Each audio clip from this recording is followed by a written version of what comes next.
این تمرین ثابت میکنه چند بار تا حالا ذهنت بهت دروغ گفته. سلام، من ماهرو هستم. امروز میخوام یه تمرین خیلی ساده بهت یاد بدم که کمک میکنه بفهمی کی ذهنت داره اغراق میکنه و کی واقعیت رو داره بهت نشون میده. این تکنیک فقط 2 دقیقه وقت میگیره و هر وقت ذهنت شلوغ شد میتونی انجامش بدی. یه کاغذ بردار یا توی نوت گوشید انجام بده، ولی میدونید که من همیشه میگم قلم و کاغذ معجزه میکنه. پس یه کاغذ بردار. صفحه رو به 2 قسمت مساوی تقسیم کن. بالای سمت چپ بنویس چیزی که ذهنم میگه و بالای قسمت سمت راست بنویس چیزی که واقعاً هست. مثلا ذهنت میگه من عقب افتادم، دیگه دیر شده، بقیه دوستام همه از من جلوترن.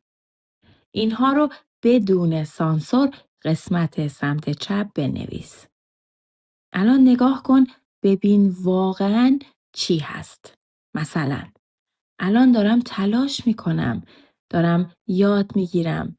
الان تسلیم نشدم. همین که اینجا دارم این ویدیو رو گوش میکنم یعنی من دنبال یادگیریم، دنبال پیشرفتم. پس قسمت سمت راست می نویسی من در حال پیشرفت، تلاش، رشد و موفقیت هستم.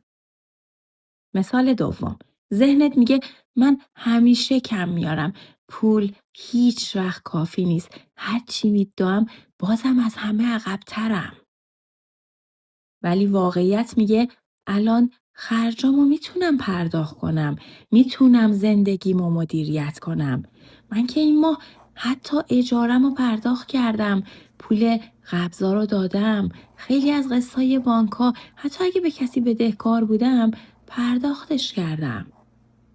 پس قسمت سمت راست می نویسی من دارم زندگیمو به درستی مدیریت می کنم و در حال تأمین خواسته هایم هستم.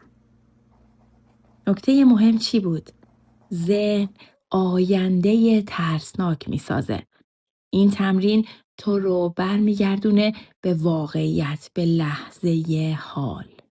نه مثبت‌گرایی، نه دروغ گفتن به خودت. من میخوام با این تمرین هر روز به لحظه حال برگردی.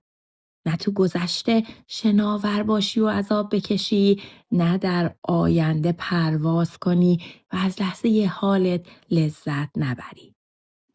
پس هر وقت ذهنت شلوغ شد این تمرین رو انجام بده. اگه به دردت خورد بفرست برای کسایی که ذهنشون همیشه بدترین سناریو رو میسازه. بیاین با هم به همدیگه کمک کنیم. میدونید که دوستتون دارم و تا قسمت بعدی به خدای عشق میسپارمتون.